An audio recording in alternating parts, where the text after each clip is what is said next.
आणि बुलेटिनच्या सुरुवातीलाच महत्त्वाची बातमी आहे ती म्हणजे अमेरिकेत शिक्षण घेण्यासाठी जाणाऱ्यांना ही महत्त्वाची बातमी आहे, कारण आता अमेरिकेतलं शिक्षण अडचणीचं ठरू शकतं। डोनाल्ड ट्रम्प यांनी विद्यार्थी व्हिसाच्या मुलाखती स्थगित केल्यात। अमेरिकन सरकारनं परदेशी विद्यार्थ्यांसाठी नवीन व्हिसा मुलाखतींवर बंदी घातली आहे। परराष्ट्र मंत्री मार्को रुबियो यांनी याबाबतचा एक आदेश प्रसिद्ध केलाय आणि अनेक देशातील विद्यापीठांमध्ये ज्यू विरोधी आणि डाव्या विचारांना रोखणं हा या आदेशाचा उद्देश आहे असं म्हटलेलं आहे। तर अमेरिकेमध्ये येणाऱ्या विद्यार्थ्यांच्या सोशल मीडिया प्रोफाईलची तपासणी कडक केली जाणार असल्यानं रुबियो यांनी जगभरातील अमेरिकन दूतावासांना एक आदेश प्रसिद्ध केलाय आणि त्यांना विद्यार्थ्यांना व्हिसासाठी नवीन मुलाखतींचं वेळापत्रक न घेण्यास सांगितलंय। तर आधी ठरलेल्या नियोजित मुलाखती होऊ शकतात, मात्र यादीत नवीन नियुक्त्या जोडू नयेत असे आदेश देण्यात आलेत। त्यामुळे आता अमेरिकेत शिक्षणासाठी लागणाऱ्या व्हिसाच्या मुलाखतींवरच बंधनं आलेली आहेत। त्यामुळे भारतीय विद्यार्थ्यांची चिंता वाढली आहे, जे विद्यार्थी अमेरिकेत शिक्षणासाठी जाऊ इच्छितात। त्यामुळे एक महत्त्वाचा निर्णय समोर येतोय। अमेरिकन सरकारनं घेतलेला हा अतिशय मोठा निर्णय आहे। मोठ्या संख्येनं अमेरिकेत शिक्षण घेण्यासाठी जाणाऱ्या भारतीयांची संख्या ही खरं तर खूप मोठी आहे। मात्र अशा पद्धतीचा निर्णय घेऊन ट्रम्प यांनी केवळ भारतच नव्हे तर भारतासारख्या अनेक देशांना आणि तिथल्या विद्यार्थ्यांना मोठा धक्का दिलाय। ज्या तात्काळ मुलाखती आहेत त्या होणार आहेत, मात्र ज्या नव्यानं होणाऱ्या मुलाखती आहेत त्या होणार नाहीयेत। तर पुणे विद्यापीठाचे वरिष्ठ प्राध्यापक आणि आंतरराष्ट्रीय विषयाचे अभ्यासक डॉक्टर विजय खरे सर आपल्या सोबत आहेत। खरे सर, आपलं स्वागत आहे एनडीटीव्ही मराठीमध्ये। मुळात असा निर्णय घेण्यामागचं काय प्रमुख कारण आहे? काय नेमकी डोनाल्ड ट्रम्प यांची नीती? आपल्याला ज्ञात असेल की डोनाल्ड ट्रम्प यांनी अमेरिका फर्स्ट हे त्यांचं जे स्लोगन आहे त्यावर त्यांनी फोकस करून जेही त्यांच्या सुरक्षेच्या निमित्ताने जेही इश्यू असतील त्याला काउंटर करण्यासाठी जे काही निर्णय असतील त्याला ते निर्णय घेण्यासाठी ते इच्छुक आहेत। आपल्याला माहित असेल की साधारणतः 2023 मध्ये जवळपास 23% एवढी विद्यार्थ्यांची संख्या वाढून 3,31,602 विद्यार्थी त्या ठिकाणी गेलेले आहेत। खरं म्हणजे यापासून अमेरिका आपल्या विद्यार्थ्यांपासून जवळपास $11 बिलियन एवढा सॉफ्ट डिप्लोमॅसीच्या द्वारे अमेरिकेला त्याद्वारे फायदा होतो। त्याच्यामध्ये लिव्हिंग कॉस्ट आहे, ट्युशन फीज आहे, हाऊसिंग आहे आणि इतर जे खर्च होतात ते। आता हे सर्व जर विचार केला आपण तर त्याचा निश्चितच परिणाम या ठिकाणी होणार आहे। आणि हे जे विद्यार्थी आहेत म्हणजे गेल्या 15 वर्षाचा जो स्ट्राईक रेट होता तो स्ट्राईक रेट मध्ये चायनाचे सर्वात जास्त विद्यार्थी त्या ठिकाणी होते। 2023 मध्ये मात्र भारतीय विद्यार्थ्यांची संख्या वाढली। त्यानंतर याच्यामध्ये जे स्टेम एज्युकेशन आहे त्याच्यामध्ये सायन्स, टेक्नॉलॉजी, इंजिनिअरिंग आणि मॅथमॅटिक्स ज्याला म्हणतो त्याच्यामध्ये 80% हे विद्यार्थी भारतीय आहेत स्टेम एज्युकेशन मध्ये, आणि त्याच्यामध्ये 60% जे आहेत ते अंडर ग्रॅज्युएट, पोस्ट ग्रॅज्युएट अशा पद्धतीचे विद्यार्थी आहेत आणि काही पीएचडीचे विद्यार्थी आहेत। आता यामध्ये सर्व जी जवळपास $70 बिलियन एवढा जो सॉफ्ट डिप्लोमॅसीद्वारे जो अमेरिकेला पैसा मिळणार होता त्याचा इम्पॅक्ट निश्चितच अमेरिकेवर होईल। परंतु ही जी घोषणा आहे ही घोषणा या वर्षासाठी नसून पुढच्या याच्यासाठी आहे। ज्यांचं शेड्यूल ठरलेलं आहे त्या पद्धतीने विद्यार्थी जातील यावर्षी आणि हे याला एक काही मार्ग त्याच्यातून निघेल, कारण सर्वात जास्त विद्यार्थी भारताकडून अमेरिकन गव्हर्नमेंट प्रशासनाने अपेक्षित असल्या कारणाने आपल्याला पाहाव्यास मिळेल। आता एक दुसरा महत्वाचा जो त्यांनी त्या ठिकाणी आपल्याला मुद्दा महत्वाचा आहे की त्याच्यामध्ये जे व्हिसाची स्ट्रिक्ट पॉलिसी त्यांनी केलेली आहे त्याच्यामध्ये प्रत्येक व्हिसा हा आता स्क्रुटिनी होणार। म्हणजे पूर्वी F1 व्हिसा जर असेल विद्यार्थ्याकडे तर त्याला साधारणतः वीकली 20 तास साधारण तो काम करत असेल। आता ते मात्र तसं करता येणार नाही।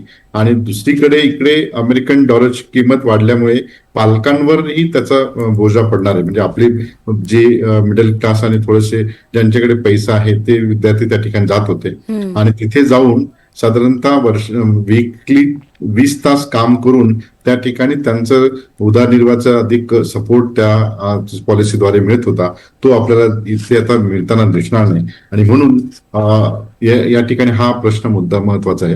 दुसरा जो आहे जवळपास 7,000 विद्यार्थी त्या ठिकाणी असे आहेत की जवळपास ते ओव्हरस्टे आहेत भारतीय विद्यार्थी तिथे आहेत, म्हणजे ज्यांचा व्हिसा संपलेला तरी पण ते नोकरीच्या आतुरतेने किंवा तिथे काहीतरी मिळेल या पद्धतीने त्या ठिकाणी राहत आहेत. असे जे 7,000 विद्यार्थी आहेत त्यांचाही त्यांना ट्रम्प प्रशासनाने सांगितले की तुम्ही लवकर देश सोडा आणि त्याचा परिणाम होणार आहे. त्याचबरोबर H1B जो व्हिसा आहे, जर मगाशी म्हटल्याप्रमाणे की ज्यामुळे विद्यार्थ्यांना वर्क परमिट होतं किंवा वर्क 20 तास काम करू शकत होतं, त्याचं एक त्या ठिकाणी बदल करणार आहेत. म्हणजे त्याच्यामध्ये एक बदल असा आहे की जे स्टेम एज्युकेशन मधून जो क्रीम आहे त्याला त्यांची सॅलरी वाढवून ट्रम्प प्रशासन त्यांनाही अट्रॅक्ट करण्याचंही काम करणार आहे. म्हणजे हे ट्रम्प हे किती अनसर्टेनिटी नेते आहेत हे पुन्हा आपल्याला माहित होतंय. म्हणजे एकीकडे विद्यार्थ्यांना रिस्ट्रिक्शन आणायचं आणि दुसरीकडे H1B व्हिसांमध्ये रिफॉर्म्स करायचे की जेणेकरून चांगले विद्यार्थी त्या ठिकाणी मिळतील, अशा पद्धतीची त्यांची ही पॉलिसी आहे.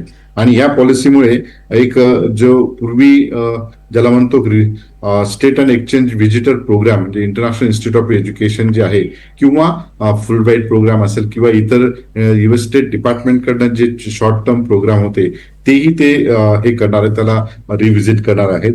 आणि याचा परिणाम जो आहे, याचा परिणाम हा आता इंडियन जे स्टुडंट आहेत हे अमेरिकेकडून शिफ्ट होऊन कॅनडा, ऑस्ट्रेलिया, UK त्याचबरोबर युरोप या ठिकाणी जातील.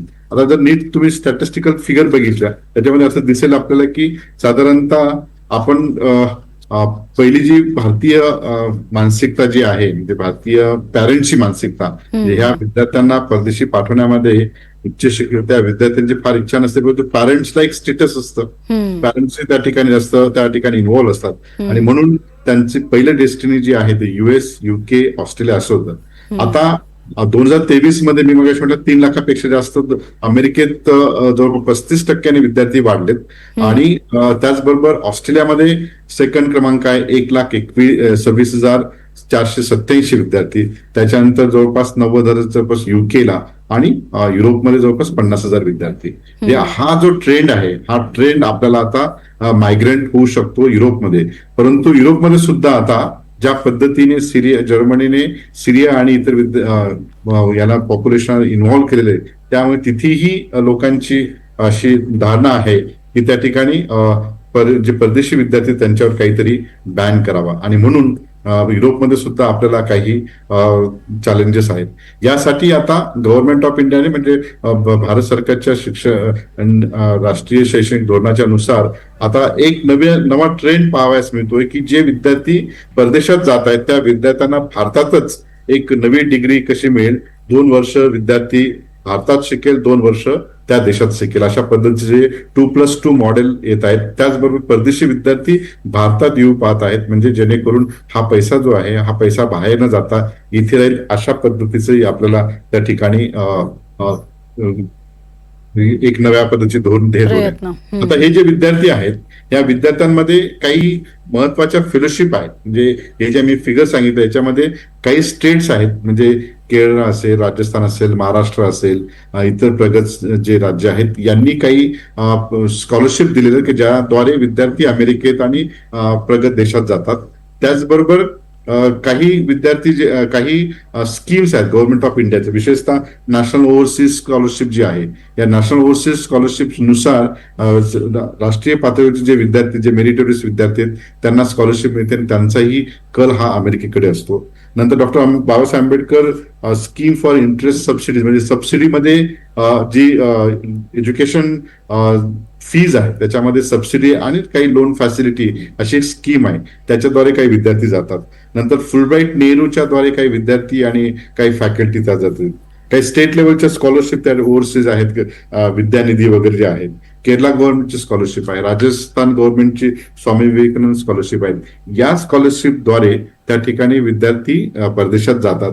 त्याचबरोबर आपले काही बायलॅटरल अग्रीमेंट आहेत, म्हणजे विशेषतः UK, US, UK, जर्मनी आणि जपान यांच्यासोबत आपलं बायलॅटरल अग्रीमेंट आहेत की ज्याच्यामुळे मायग्रेशन मोबिलिटी अग्रीमेंट म्हणजे विद्यार्थी तिथे गेल्यावर त्यांना कुठलीही काही तांत्रिक अडचण येऊ नये त्याच्यामुळे सरकारच्या वतीने विद्यार्थ्यांना एक फॅसिलिटी दिली जाते. त्याच्यामध्ये त्या बायोलॅटरल अग्रीमेंटमध्ये साधारणतः आपण UK, जर्मनी आणि इतर देशांसोबत तो करार केलेला आहे.